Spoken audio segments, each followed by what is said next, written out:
খেয়া পারাপারের আয় চলে পুরো সংসার।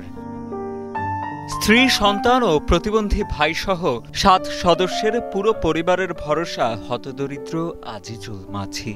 তাই তো শত প্রতিবন্ধকতা আর অসুস্থতা নিয়েও খেয়া পারাপার করতে হয় গ্রামের হতদরিদ্র এই মাঝিকে। আমার এই খেয়া চালাইতে কষ্ট হয়, তারপর কষ্ট করে চালান লাগে, ফ্যামিলির সংসার চালাতে হবে। প্রতিবন্ধী ভাই আছে, তার চিকিৎসা করাতে হয়। আমার মাথায় সমস্যা আছে, মাথায় সান্নি কি বলে, মাথায় ঠান্ডা গরম লাগলে পানি জমে। ভিটে বাড়ি বলতে আছে শুধু জরাজীর্ণ ঘর দুটি। সামান্য বৃষ্টিবাদল হলেই টিনের ফুটো দিয়ে ঘর ভেসে যায় পানিতে। পরিবার সহ আজিজুলকে আশ্রয় নিতে হয় অন্যের বাড়িতে। বিগত ২৭ বছর ধরে এভাবেই মানবেতর দিন যাপন করছেন বাগেরহাটের চিতলমারী উপজেলার সন্তোষপুরের কচুরিয়া এলাকার মাঝি আজিজুল ইসলাম। আমার যে ঘর বাড়ি তা তো দেখছেনই আপনারা, যে আমার ঘরে বৃষ্টি যদি আগে পরে, জমিনে পড়ার আগে হয়তো আমার ঘরের ভিতরে পড়ে। ঘরের বেড়া ঘর ভাঙ্গা চুরা, টিন অনেক জায়গা থেকে ছুটে গেছে, ফুটে যারা হয়ে গেছে। অনেক কষ্টে আর কি জীবন কাটাচ্ছি।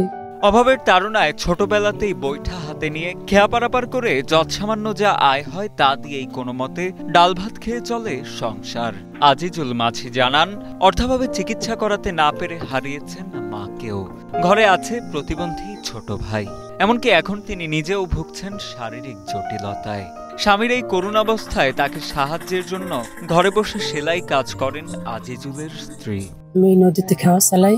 আমার পরিবারে ৭ জন ছিল। আমার মা কিছুদিন আগে ৩ মাস আগে মারা গেছে, সে ব্রেন স্ট্রোক কইরা।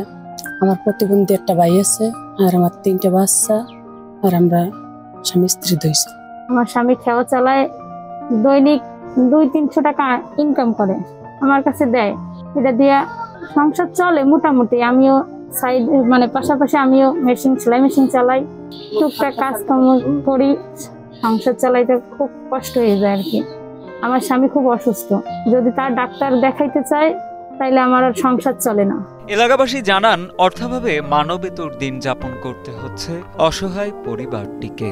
আজিজুল খেয়া পারাপার করলে ঘরে জোটে খাবার, অন্যথায় না খেয়ে থাকতে হয় পরিবারের সদস্যদের।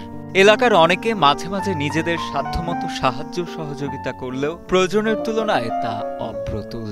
এমত অবস্থায় সমাজের বিত্তবান ও সংশ্লিষ্ট কর্তৃপক্ষকে অসহায় আজিজুলের পাশে সহযোগিতার হাত বাড়িয়ে দেওয়ার আকুল আবেদন জানান এলাকাবাসী।